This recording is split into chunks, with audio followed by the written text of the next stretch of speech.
안녕하세요. 당신의 개인 변호사 박혜원입니다. 오늘은 성폭법상 통신매체 이용 음란죄에 대해서 말씀을 드릴게요.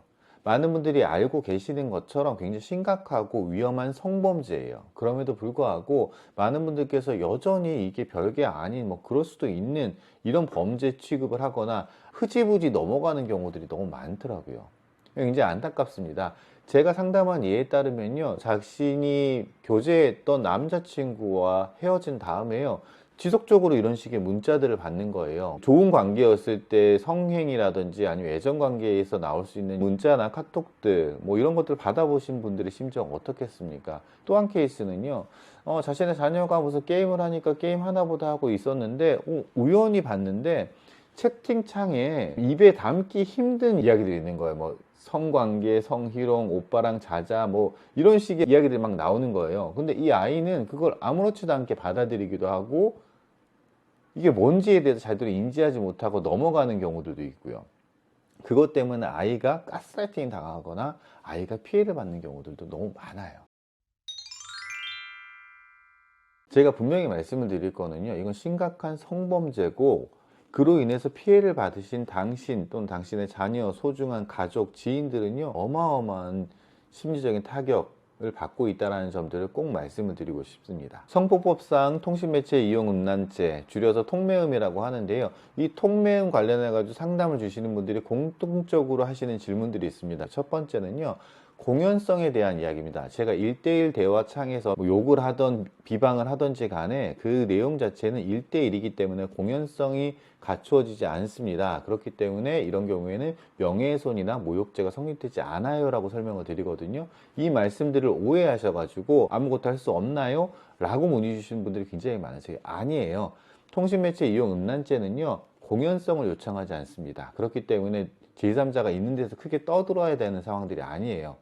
이 죄의 핵심은 뭐냐면 통신 매체를 이용해 가지고 음란한 내용들, 성적인 내용들, 이런 내용들을 갖다가 보내서 상대방에 수치심을 주거나 자신의 성적인 목적들을 달성하는 것들, 이런 것들이 핵심이기 때문에 충분히 그런 것으로도 형사 고소가 가능하고 그 행위들을 단절시킬 수가 있습니다.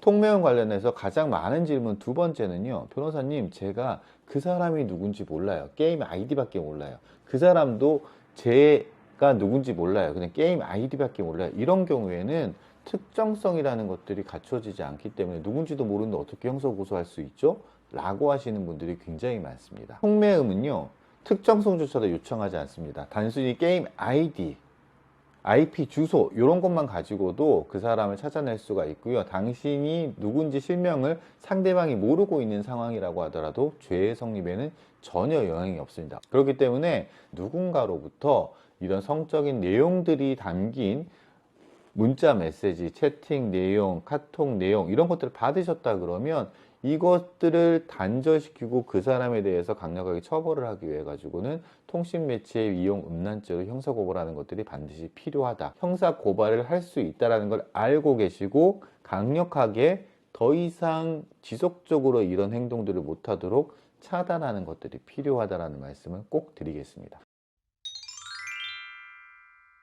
최근 들어서 통매음 관련해 가지고 형사 고발하고 처벌받는 사례들이 급증을 하고 있습니다. 그럼에도 불구하고 실제로 발생하고 있는 100건 가운데 한 건 정도만 고소 고발들이 이루어지고 피해 구제가 이루어지는 경우들이 많습니다.